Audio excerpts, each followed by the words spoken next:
Mr. President, it seems like every day Americans are hearing more and more news about how badly Obamacare is failing. Some of the latest headlines have had to do with just how expensive health insurance is going to be next year under the president's health care law. The price increases that are being reported are truly staggering. Insurance companies are planning to raise rates 20%, 30%, even 40% on some of their plans, and they say it's because of the health care law. The New York Times had an article on this a couple of weeks ago. It quoted one health advocate in the state of Oregon saying specifically that some people, they say, quote, may start wondering if insurance is affordable or if it's worth the money. Well, a lot of Americans have been wondering if the entire health care law is actually worth the money. Now some Democrats have said that these outrageous price increases won't affect everyone. Well, they sure affect a lot of people.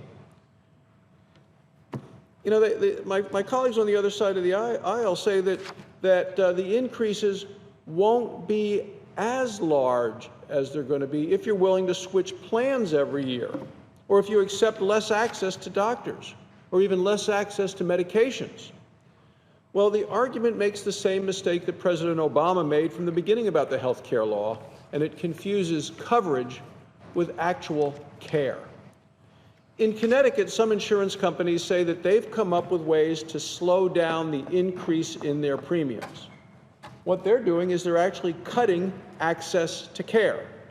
One company decided that it could save some money by reducing the use of specialty drugs. So some people who have this insurance may not be getting the drugs that they used to get. Another company in Connecticut decided that it could charge a little less by limiting the number of doctors that the patients could see.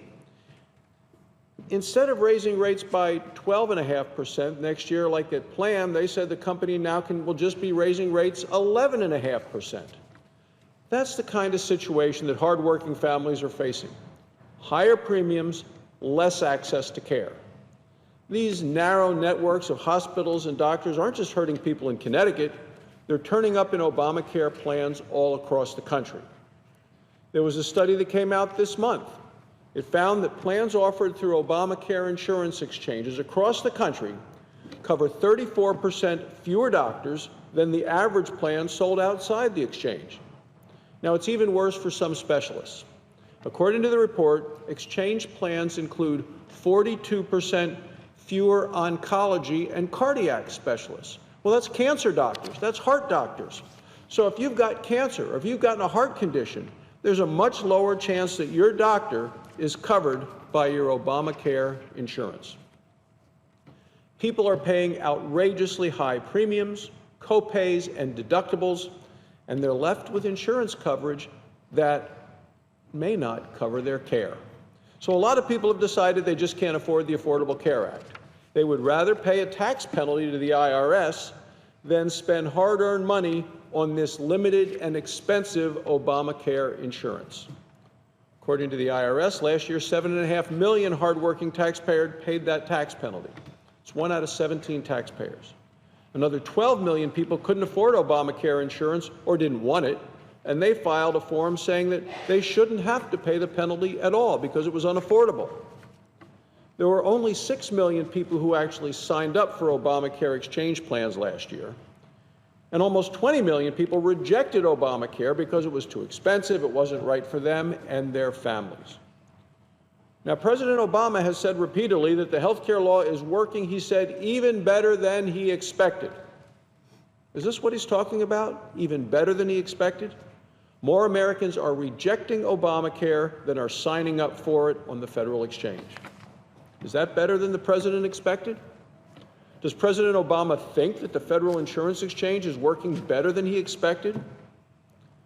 There are headlines about this recently as well, and how Washington has failed to protect taxpayer dollars.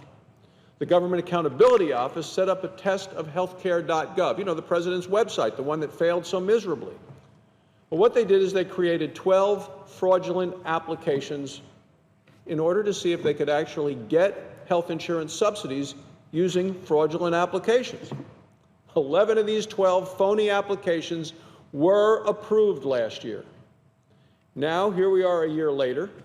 Turns out that the Washington bureaucrats, you can't believe it, renewed these policies, renewed the taxpayer-funded subsidies for all 11 of these phony applicants. Some of them even got higher subsidies this year than they did last year. So what's the Government Accountability Office say about it? Well, the chief investigator looked at it and he said, there still appears to be no system in place. No system in place to catch missing or fabricated documentation. It's incredible and it's disturbing, and it's no surprise that taxpayers are offended. Finally, Mr. President, we're also seeing more news about one of the new taxes that the Democrats included in their health care law. There was a headline in the New York Times last Wednesday, "Concern grows on health tax." Concern grows on health tax. Wednesday, July 22nd, first page, business section, concern grows on health tax. Now, this is about the new 40% tax on so-called Cadillac health insurance plans. These are the plans that employers offer to their workers. These are the plans that Washington says are too generous. The article tells the story of Kurt Gallo, who works at a paper mill in Longview, Washington. When you follow over, it goes, concern grows over excise taxes' effect on health care plans, has a number of people working and talking at this location in Longview, Washington. But the story of Kurt is also about his wife, Brenda, and she has diabetes. The article says that Kurt and Brenda are worrying about his company's proposed new health care plan, which would require workers to pay as much as $6,000 toward their family's medical bills. Now, that's a huge amount of money for anyone, but it's a huge amount of money for some of these very hardworking families. Now, these are changes that their employer has to make because of the president's health care law. And you know what? This isn't even an Obamacare plan. This isn't something they're buying through the exchange. These are people who get their insurance through work. Now, President Obama said that if you get your insurance through your job, he said nothing in this plan will require you or your employer to change the coverage or the doctor you have. Well, millions of Americans across the country are finding out that that was just one more expensive, broken promise made by the president. Obamacare continues to be a complicated and a costly mess. Republicans have offered good ideas about how to lower health care costs, how to improve access, how to help Americans lead healthier lives. We all have ideas that will get rid of some of the ridiculous Washington-imposed mandates that are driving up costs, that are forcing so many Americans to go without insurance and certainly without care. 6 years ago, the American people were unhappy with health care in this country. They didn't think that the solution was higher prices, less access to care, and higher taxes as well. The American people are not satisfied with these constant headlines about all the problems with the president's health care law. Congress should not be satisfied with the current state of health care in this country either, or with the disastrous side effects of the president's health care law.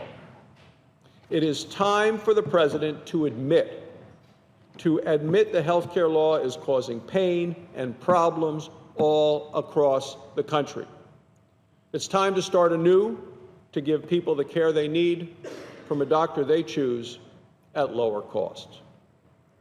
Thank you, Mr. President. I yield the floor.